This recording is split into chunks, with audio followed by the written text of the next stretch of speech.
নির্বাচনের বিষয়ে 11 মাসে আমি আজকে প্রথম আলোতে রিপোর্টটা দেখেছি যে আপনার 4 অগস্ট অভ্যুত্থানের পূর্বে কারাগারে বন্দী ছিল ৮৮,০০০, আর অভ্যুত্থানের পরে ২৮শে জুলাই জুলাইয়ের লাস্ট তথ্য অনুযায়ী এখন কারাগারে বন্দী আছে ৭৭,০০০। অভ্যুত্থানের পূর্বে ওই ধরনের তো কোনো অস্বাভাবিক রাজনৈতিক পরিস্থিতি ছিল না, তাও কারাগারে কেবলমাত্র বন্দী ছিল ৮৮,০০০। আর থানায় ডিবি কার্যালয় ওগুলো তো কারাগারের হিসেবে আসে না। এইটা একটা প্রমাণ করে যে যেখানে এই গণ অভ্যুত্থানের পূর্বের যে ধারাবাহিক আন্দোলন জুলাই অগস্টে আমরা যাদেরকে দেখেছি রাজপথে অস্ত্র হাতে, রামদাও হাতে, মানুষকে লাঠি দিয়ে পিটিয়েছে, অমানবিক নির্যাতন করেছে, তাদের মধ্যে তো অন্তত আমরা ভেবেছিলাম অন্তত ১০৫০কে গ্রেপ্তার করে বিচারের মুখোমুখি করা হবে, কিন্তু কয়েকটা মানুষকে গ্রেপ্তার করা হয়েছে।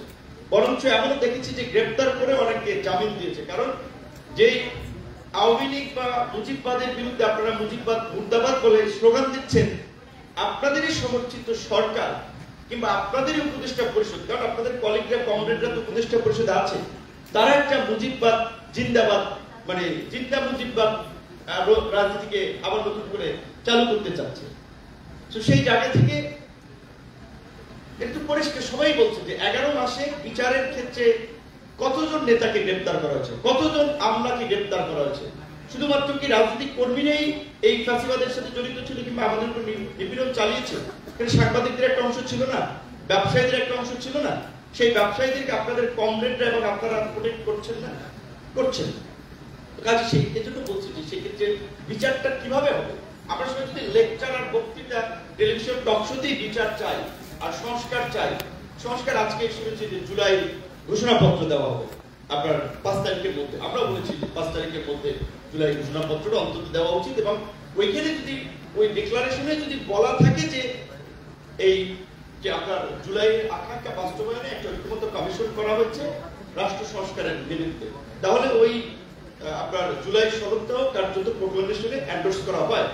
সেই জায়গা থেকে আমরা বলেছি যে সনদের ক্ষেত্রে 2-4 দিন সময় বেশি লাগলো, ঘোষণাপত্রটা আপনারা 5ই আগস্টের মধ্যে দেন।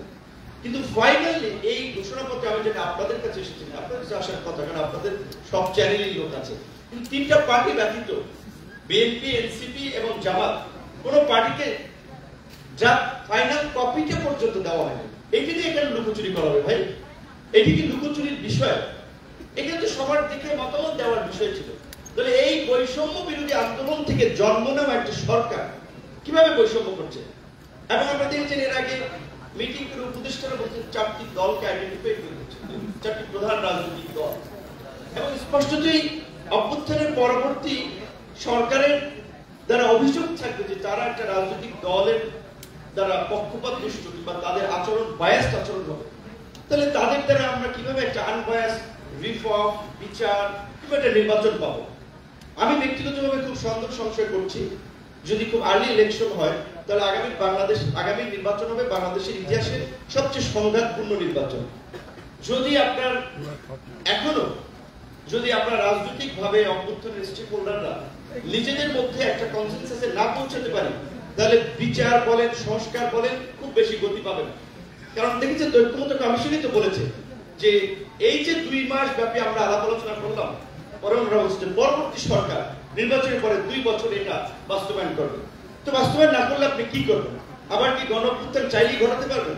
এগুলো গালগপ্প করে হয় না। আপনি চাইলেই গণ অভ্যুত্থান বছর বছর ঘটাতে পারবেন না। জনগণ 16 বছর রাজনৈতিক ভাবে আন্দোলন সংগ্রামে সমর্থন দেয়, রাজপথে নামে নেয়।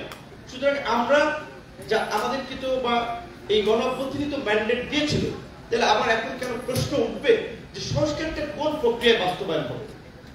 এবং আমরা খুব আশ্চর্যজনিত হয়েছি যে এইখানে আমরা যেই প্রতিষ্ঠানগুলো গড়ে তোলার জন্য হাসিনার সময় আমরা প্রতিবাদ করেছিলাম, যেই তরুণদের বেকারত্ব বা কর্মসংস্থানের দাবি থেকে শেষ পর্যন্ত একটা গণ অভ্যুত্থান হয়েছে, সেই পিএসসি নিয়ে যখন আলোচনা হচ্ছে কোন রাজনৈতিক দল বলছে না সবকিছুকে তো এইভাবে একেবারে মানে কি বলে সরকারকে ডানা কেটে দিয়ে সবকিছুকে তো এইভাবে স্বাধীন করে তার সরকার চলতে পারে না।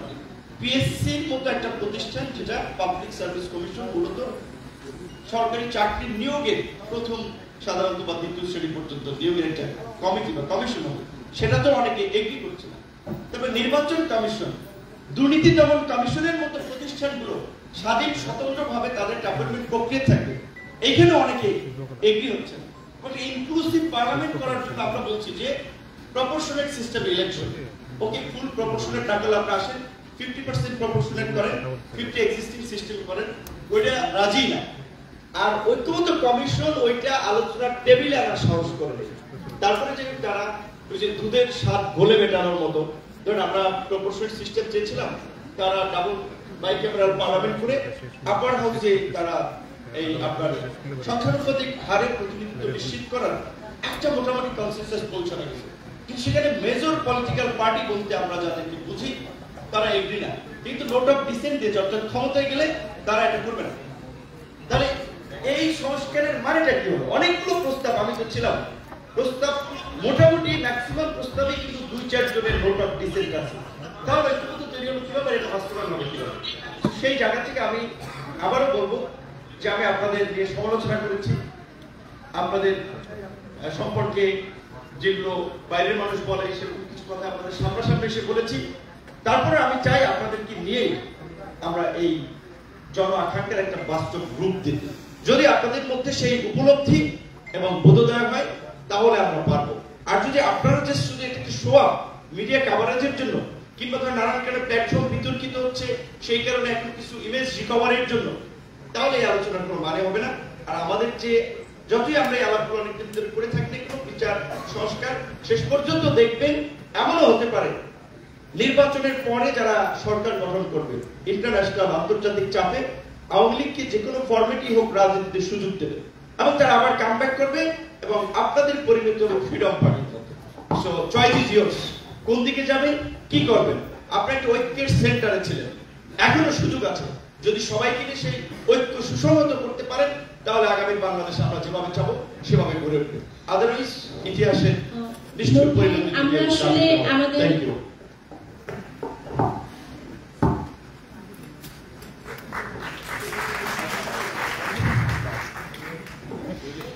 ধন্যবাদ।